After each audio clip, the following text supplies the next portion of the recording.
Magandang araw po sa inyong lahat. Ako po si Fulujan Liza, ang unang mag-uulat sa ikalimang pangkat, pahina 11. Ngayon po ay tatalakayan natin ang paksang solusyon ng kabataan sa isyong panlipunan. Sinasabi rito na ang kabataan ay may karapatang makisangkot sa anumang isyong panlipunan upang mas maging malaya silang magsatinig ng kanilang kaisipan at mas bukas ang kanilang mga mata sa mga nangyayari sa kapaligiran. Bilang isang kabataan tulad ko, anak, mag-aaral, kaibigan, at mamamayan, mahalaga na tayo ay mulat sa mga suliranin ng ating bansa. Ang pagkakaroon ng pakialam sa mga nangyayari sa lipunan ay inaasahan sa ating mga kabataan. Ang susunod na henerasyon na magtataguyod sa matayog at maunlad na bayan. Isa sa mga halimbawa nito ay droga na isyong panlipunan na kinakaharap ng ating bansa.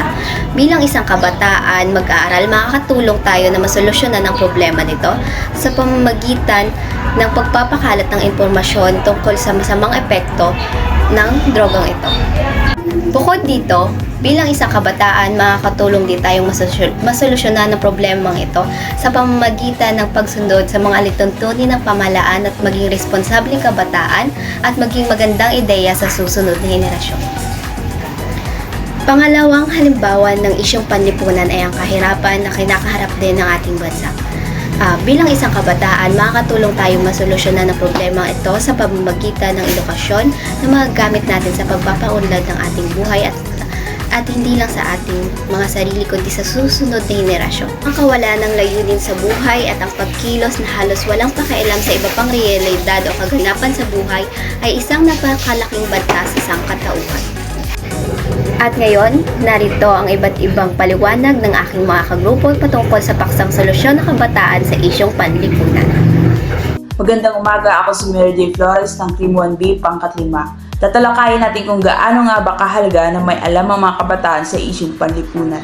Mahalaga na may alam ang mga kabataan sa mga isyong panlipunan dahil ito magiging pundasyon ng kanilang pagkamulat at pagkamalasakit sa lipunan. Sa pamamagitan ng kaalaman sa mga isyong panlipunan, sila ay magiging mas mapanuri at mapagmatsyag ng mga kaganapan sa kanilang paligid.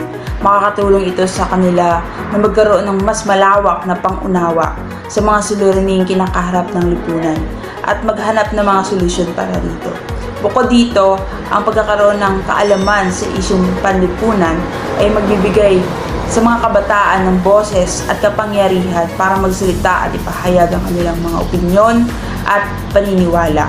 Ito ay isang mahalagang aspeto ng demokrasya, kung saan ang boses ng bawat mamamayan ay mahalaga at dapat marinig sa pamamagitan ng pag-aaral at pagkaalam sa mga isyong panlipunan. Ang mga kabataan ay maaaring maging bahagi ng pagbabago at makatulong sa pagbuo ng isang mas maganda at makatarungang lipunan para sa lahat ng mga tao.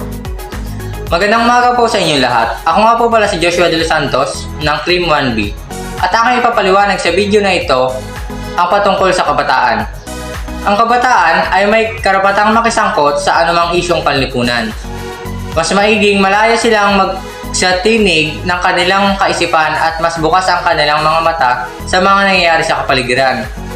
Ang kabataan ay ang pag-asa ng bayan. Maraming kabataan ngayon ang matatalino at mga advanced mag-isip dahil sila ay may pinag-aralan at may kaya. Samantala, ang mahihirap, nakapokus na lang sila sa pagtulong sa kanilang pamilya kaya hindi sila nakakapag-aral. At ang kawalan ng edukasyon ng mahihirap ay makakaapekto sa isyong panlipunan hindi lang sa sarili kundi sa lipunang kinabibilangan. Ito ay nagbibigay daan sa kanila na magkaroon ng boses at magbahagi ng kanilang mga opinyon ukol sa pangunahing isyu. Bukod dito, ang pagiging malaya sa pagpapahayag ng kanilang kaisipan ay nagpapalawak ng kanilang pagmunawa sa mga pangyayari sa kanilang kapaligiran. Sa kabilang banda, ang kawalan ng layunin at pagiging makasarili ay maaring magdulot ng panganib sa lipunan. Kaya't mahalaga ang pagtutok sa pagpapahalaga at pagkakaunawa sa pangkahalatang pakinabangan. Ang pakikilahok ng mga kabataan sa mga isyong panlipunan ay nagbibigay daan sa pagbabago at pagunlad sa lipunan. ito ay nagiging epektibo kung ito ay isinusulong ng may malasakit sa kapwa at sa kalikasan. Magandang araw, ako nga po pala si Arjun Soyo, nagmula sa Cremon B, pangkat 5. So, tatalakayin natin ngayon ay kung ano nga ba ang kalagahan upang makisangkot ang mga kabataan sa ating isyong palipunan. So, ang kabataan ay mayroong karapatan upang makisangkot sa anumang isyong palipunan sapagkat mas isuri nila kung ano nga ba ang mas nakakabuti at mas nakakasama sa ating kapaligiran o sa ating kinakaharap. At kung minsan, ano nga ba ang mas nagdudulot ito sa ating mga mamayan sapagkat ang kabataan ay isa sa mga daan upang maging maayos at magkaroon ng kapayapaan sa ating lipunan. Sa pamamagitan ng kanilang pakisangkot o pakikibahagi sa ating isyong palipunan ay nagbibigay ng magandang kasagutan dahil ang kanilang mga opinyon ay mas nagbibigay ng mga katanungan at kasagutan sa mga isyong kinakaharap ng ating lipunan at kung minsan ang kanilang tinig na ang ibang kabataan ay kanilang opinyon kung paano nga ba masosolusyonan ang mga problema sa ating lipunan. So sa pamamagitan ng kabataan ay nagkakaroon sila ng malayang kaisipan at mas bukas ang kanilang mga mata upang malaman kung ano nga ba ang mas nakakabuti sa mas nakakasama sa ating kapaligiran o sa ating lipunan. O sa pamamagitan ng kawalan ng partisipasyon ng kabataan ay nagkakaroon ng kawalan ng layunin sa ating buhay at kawalan ng kilos kung ano nga ba ang magiging magandang epekto sa atin ng mga ito. At nagkakaroon ng mga banta sa ating buhay kundi buhay hindi lamang sa ating buhay kundi sa katawan kapag magiging pabaya o kawalan ng partisipasyon at boses ng mga kabataan sa ating lipunan. At mayroon nga po tayong kasabihan na kabataan ay pag-asa ng ating bayan.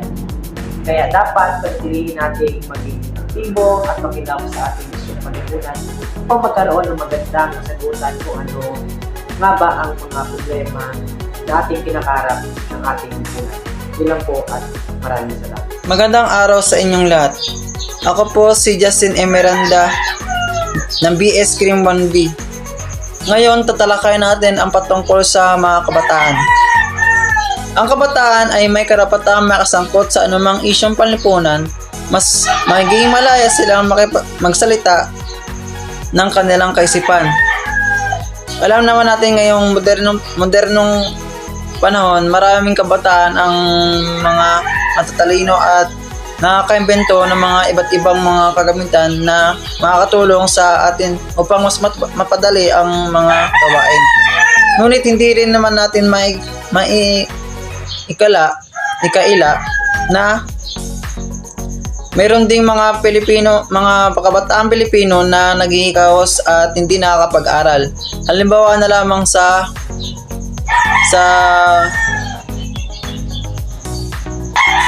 pang-araw-araw na pangangailangan. Imbes na mapagtuunan ng pansin ng mga magulang ang pag-aaral ng mga anak nila, ay natutuon na lamang sa trabaho upang may raos lamang ang isang araw. Isa rin ang kahirapan na faktor kung bakit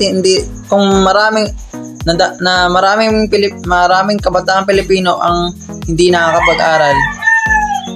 At isa rin yan patunay na hindi lahat ng kabataan ay ang pag-asa ng bayan, dahil ang masama dito ngayong mula ng panahon, maraming ding kabataan Pilipino ang nahumaling sa masamang bisyo, katulad na lamang ng pag-iyosi at pag-iinom. Imbes na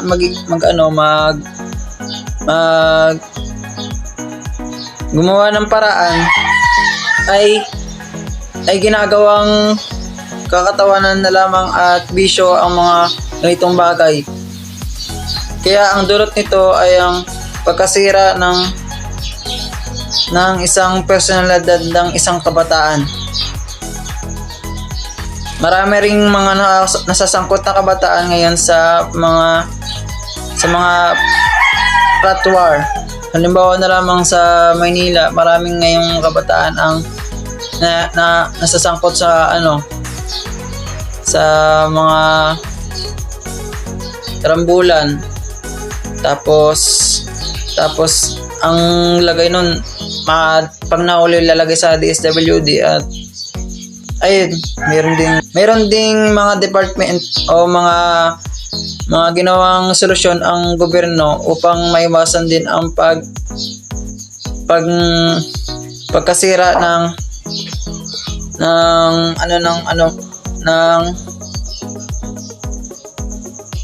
isip at maitawid ito. Ito ay ang isa sa mga programa na naitatag ng gobyerno ay